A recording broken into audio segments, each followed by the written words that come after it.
கர்த்தருடைய நாமத்துக்கு ஸ்தோத்திரம். இன்றைய தினத்துக்கான தேவனுடைய வார்த்தையானது எரேமியா 31ஆம் அதிகாரத்திலே அந்த 11வது வசனத்தையும் 13வது வசனத்தையும் நான் வாசிக்கிறேன். அதாவது, அவனிலும் பலத்தவனுடைய கைக்கு அவனை நீங்களாக்கி விடுவிக்கிறார். அவனிலும் பலத்தவனுடைய கைக்கு அவனை நீங்களாக்கி விடுவிக்கிறார். அதாவது பலவானுடைய கையில் இருந்து அவர் அவனை விடுவிக்கிறார் என்று சொல்லி வேதத்தில் வாசிக்கிறோம்.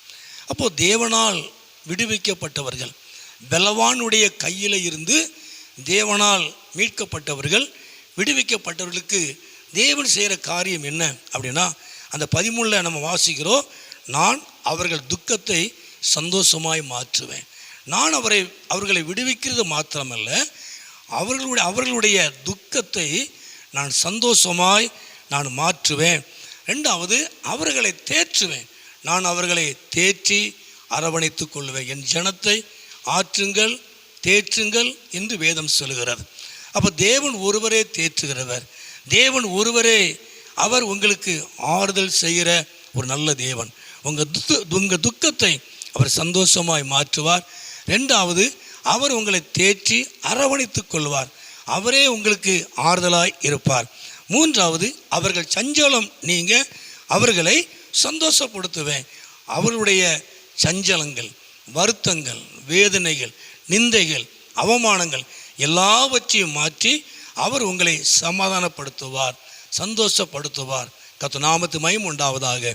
அப்போ தேவனால் விடுவிக்கப்படுகிறது மாத்திரமல்ல, பலவானுடைய கையில் இருந்து அவர் உங்களை விடுவிக்கிறது மாத்திரமல்ல, உங்கள் துக்கத்தை அவர் சந்தோஷமாய் அவர் மாற்றுவார்.